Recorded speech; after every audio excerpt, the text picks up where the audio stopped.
Have you ever wondered what it's like to own your own business? Be your own boss? Welcome to Season 7 of Business Mentorship, Keepin' It Real, where we meet with corporate leaders who have taken the leap to business owner and join us as part of the Share Your Stories Online series. Hello, I'm Trish Tonak, and today we're going to meet a small business owner, celebrate their great idea, and introduce you to the person behind the logo. We invite you to sit back, relax, and enjoy the show.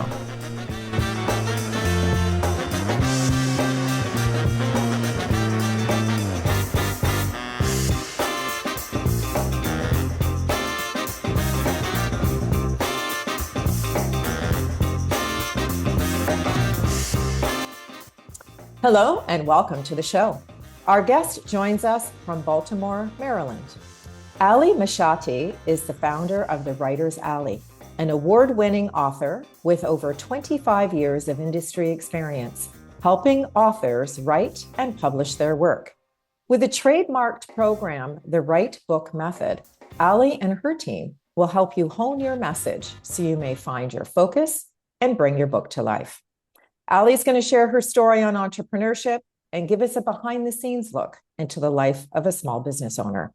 I'd like to welcome and introduce everyone to Ally. Thank you so much for having me, Trish. I visited your website this morning, read your story, took a look at all my notes, and I kept going back to one phrase: turn your book into a client engine. I absolutely love it. Give our viewing and listening audience an idea as to what that actually means.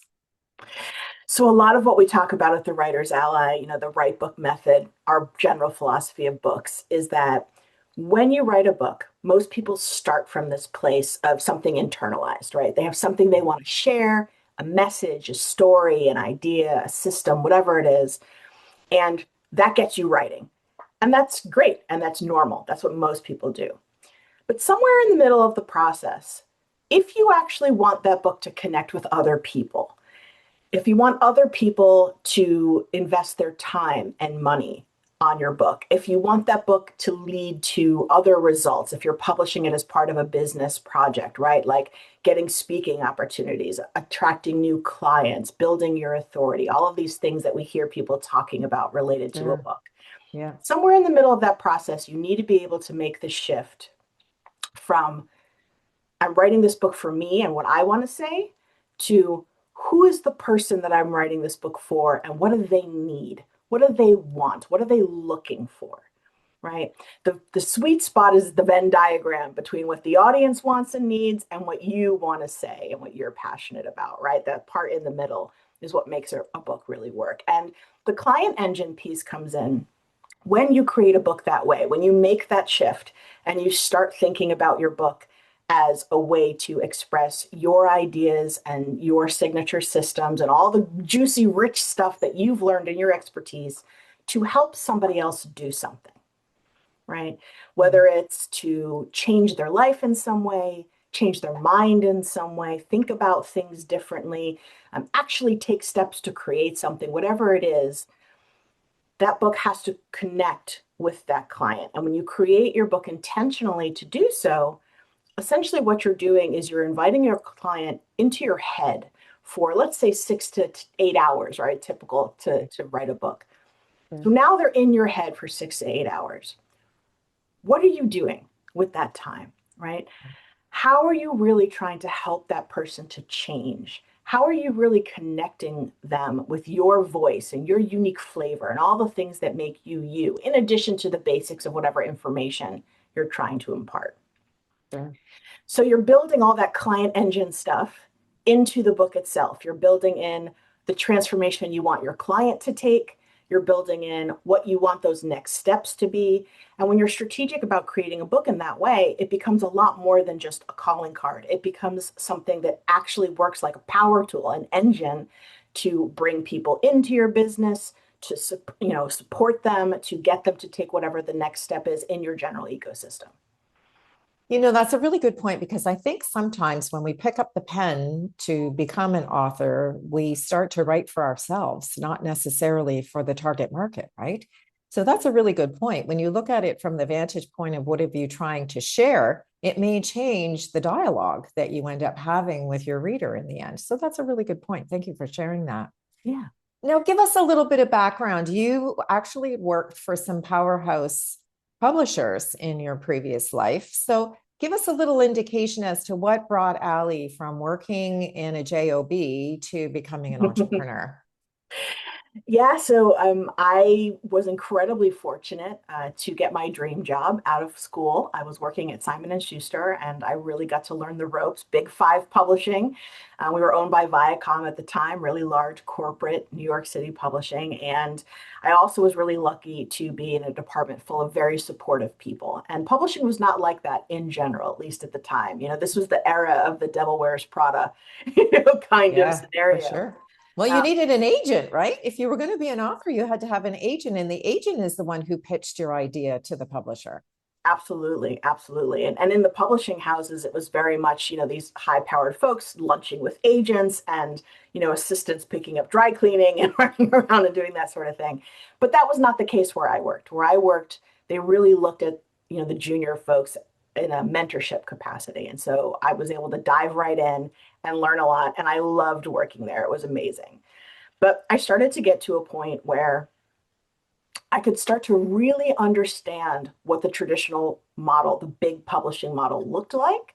Mhm. And right about the same time, right, the internet was really flourishing. It was becoming much more robust. It was becoming a really big thing, the early 2000s. And then we had the invention of print on demand technology. That was the first sort of domino that changed things. Before that, people used to talk about vanity publishing. There were companies where you would write your book, send it off to them. They'd print up a few thousand copies that would come to you in boxes, right? You had to pre-buy them and they'd basically sit in your house and you had to try Or to your sell them. garage. Yeah, exactly. Right. Print on demand was the technology that let people print books one at a time.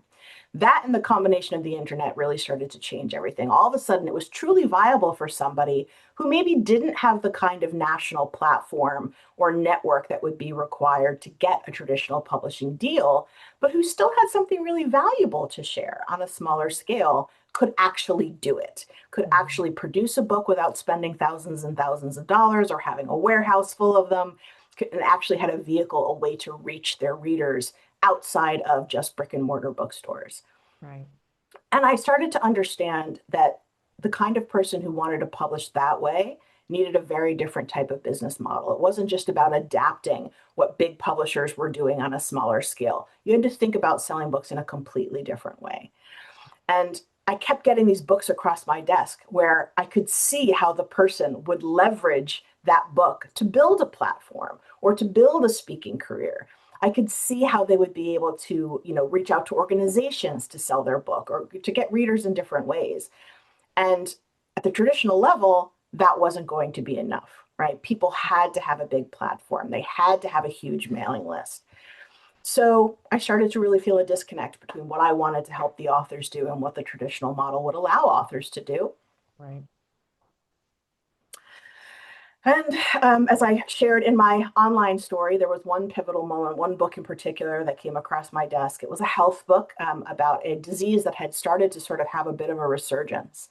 And in fact, I had lost an uncle to that very disease. And so this book came in and it was really well written. It was good. The person who wrote the book had been a survivor. She had a doctor write the foreword, so it had that medical credibility. And I thought, this is a great book. This is happening. People need this book. And I brought it to our editorial board meeting where everybody would pitch their projects and get approval for a budget. And everyone basically said the same thing. I see what you see here. It's a strong project. It's really well done, but she just doesn't have a big enough platform. And the head of publicity actually said, well, maybe if a celebrity got the disease, like then we could do something. I just thought, like, this is crazy. Yeah, exactly. There's plenty of people who would benefit from this book. Just Sure. because it's not going to be in the millions Right. doesn't mean it can't make an impact. And that's when I really started to think about leaving. You know what's really interesting is I think there's a tipping point for everyone, right? And thank you for sharing your tipping point with us. But when we look at the careers that we build and the skills that we acquire, what skill do you think was the easiest to take from a corporate environment where you've got Mhm. that large masthead and that big company name into your own business with a name that people probably have no idea who you are and what you're doing. What was that transferable skill? That's a really great question. I think I learned a lot about strategy working at a big publisher. Right. And even though the kinds of strategies and the pieces that we use to create a strategy for people at the independent level are very different, Sure. the concepts are the same, right? Mm-hmm. The idea of positioning a book, like we were talking about, making sure that you're writing a book that your target audience is actually looking Gonna for, read. Yeah. right? Something that people actually want to read. Understanding where a book sits on the shelf, whether it's a virtual shelf or a literal shelf, right? All the stuff around Right. positioning. Right. The idea of building a platform, even though traditional publishers may be looking at one much larger, at the independent level, you still need something of a Right. platform to be able to Right. sell books, right? So Right. all those mechanisms, the strategy of how a book is successful is still the same. You know, I loved your reference to the PR person because we all know, I mean, that's the key component to the strategy, right? Is having the marketing wherewithal to be able to take those ideas and push them forward. And I know that one of the things that you do in your company is you help people with that messaging in order to be able to take, it's one thing to have the book and it's a great project when it's finished. You have a lot of elation as an author knowing that you've accomplished it, but to your point, the next step is how do I get it out there? So if you were to speak to a new author, so someone's got their book done, they're comfortable with the written word, you think it's got some legs, and they're saying, well, Ally, but what do I do now? I have a website, I've put the book cover on the website, I'm talking to people about my book, but what's next? Well, if somebody comes to me with a book already finished, the first thing I'm going to do is still do that sort of backward looking analysis, right? I'm going to Sure. make sure that they didn't fall into what I call the good book, wrong book trap, which is you can write a genuinely good book that is Mm-hmm. objectively well written, nice to read, has a professional cover, looks great, and still is the wrong book for your goals or your business. Right. Still may not actually move the needle, sell copies, get reviews. And I think that people take the wrong message away from that scenario. They think, oh, well, I just must not be cut out for this. Mm-hmm. Or, I just suck. Clearly, I suck. I wrote this really great book. I spent all this time and money and nobody cares. Right. And it's not real. That's not really true. It's just that the book, failed on some of those strategic points along the way. So Sure. first I make sure all of those things are in place because the uncomfortable truth is that no amount of marketing is going to make up for a book that is badly positioned. Yeah, that nobody wants to read, right? That's right. You can't take something that was designed to do one thing and suddenly try to make it do something else with Right. marketing. It just Right. doesn't work. Right. Assuming all those things are in place, the first thing that I want to say to people is that stop trying to sell books. And I know that sounds counterintuitive because you think, well, I wrote and published a book. Of course, I want to sell books. What do you mean, don't sell books? And what I mean is that the type of foundational things that help you to sell books need to be in place before those sales will come. So, for example, if you've published your book and you have 2 reviews on your Amazon page and you're investing money in ads, right? You might be able to drive lots of traffic to your book page, but you're not going to convert. People are going to land on that page and they're going to say, oh, nobody's reading this. There's only 2 reviews. It's been out for 6 months already, right? Right. Or maybe the pricing's wrong or the messaging is wrong, all of those things. So the very first thing you got to do is stop trying to sell books and start thinking about how you can get reviews and endorsements for your book. And usually that means giving the book away for free strategically. I'm not talking about a stack at the bus stop, right? Sure. But being able to smartly give away books so that you can build up those reviews, build up those endorsements that make other types of marketing that drive traffic more useful so that you can actually convert the traffic you're driving. Right. That's really great advice because, being a two-time author myself, I've done indie publishing and traditional publishing. So, although the experience can be very different, they're also uniquely the same when it comes to marketing, right? So the marketing is the engine that gets the book out there. Now, right. one of the things that you did in your business is you trademarked a program called the Right Book Method. And one would only assume that all these great tips that you're sharing with our viewing and listening audience today are part of that system. And you guide people through a process that takes them from sort of draft to demand for the audience. How long is the we always get these questions. Well, how long did it take you to write your book? Well, my first book took me about 3 years. My second book took me 9 months. Right. Completely different experience, right? So, but everyone's always looking because there is a cost associated, right? I mean, when you're writing your book, you're clearly, especially if you're a solopreneur, you can't do it all. You can't be, servicing clients and selling your products and services and writing a book all at the same time, unless you're going to give up some of the revenue generating part of your business in order to devote the time to the writing. Right. So is there sort of a rule of thumb, or is there, based on your process, do you say within 3 to 6 months you should have something locked and loaded that then you can refine for publishing based on your method? Or is it really based on the individual author and how much time and energy they can devote to the book? It does vary very much based on the author, especially because people come into our process at different points. Right. So, the Right Book Method basically covers 4 general stages. The guide stage, which is where some people are coming to us with a few ideas and they're not sure which one to focus on, or maybe they've gotten started, they have an outline or a really raw draft and it's just not clicking. They don't really understand why. Maybe they just want a temperature check. That can all happen at the guide stage. For those folks, they haven't written the book yet. So how long it's going to take them to write, all the things you're saying factor in. Some people have more time. Some people have to do it a tiny bit at a time around their revenue generating activities. So that can really vary a lot. We've met people that have written very narrowly focused, short, books in a matter of weeks. We know people that have taken years to find their voice and find their right message. Right. If they come to us in the second stage, the develop stage, that usually means they have a completed draft.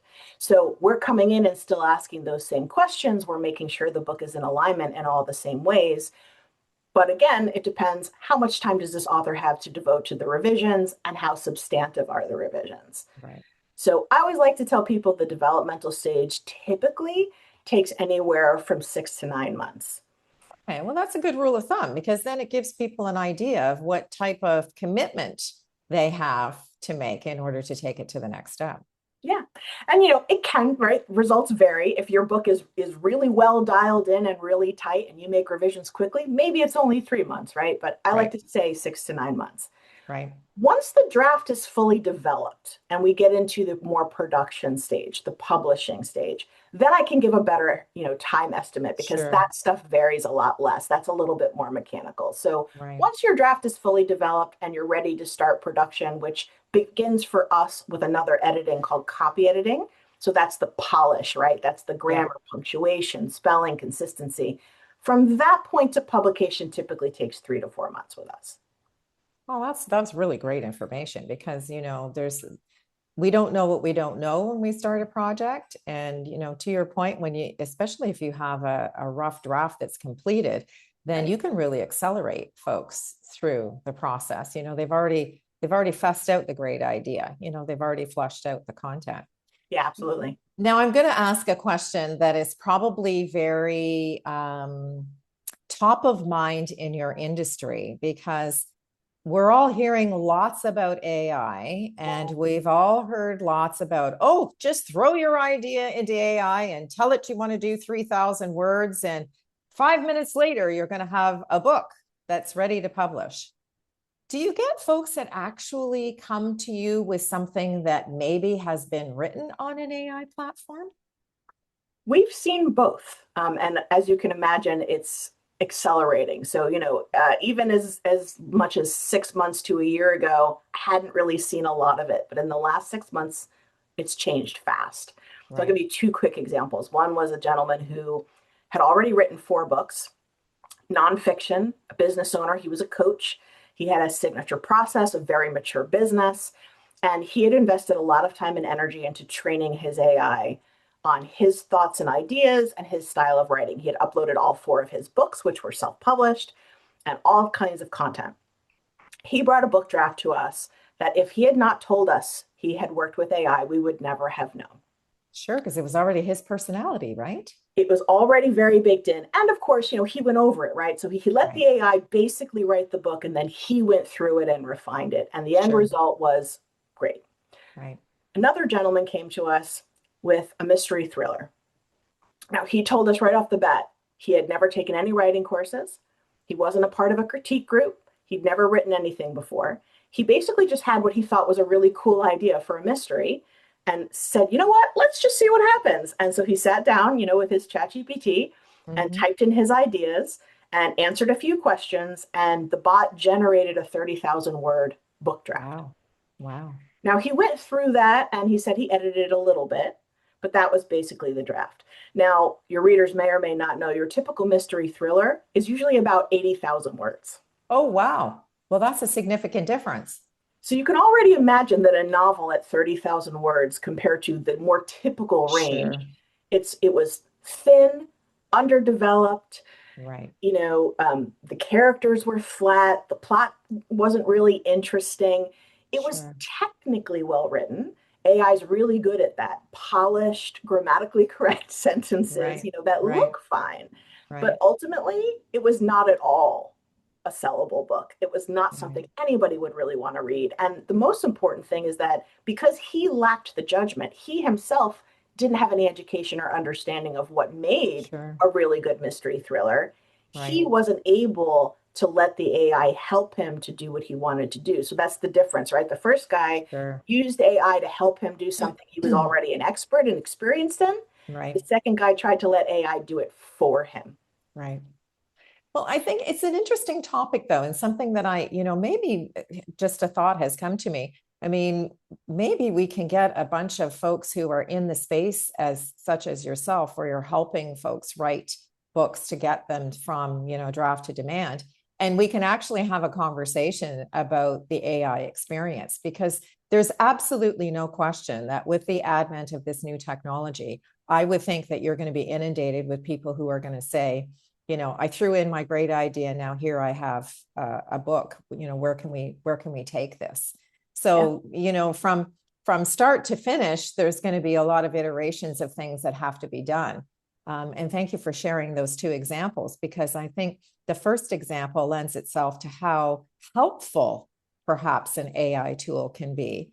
And the second example gives us the idea that, it's really not as easy as we think it is. You're not going to have something in 5 minutes that you're going to be able to take out to market and, be able to use that as a product and service in your business. So thank you so much for that.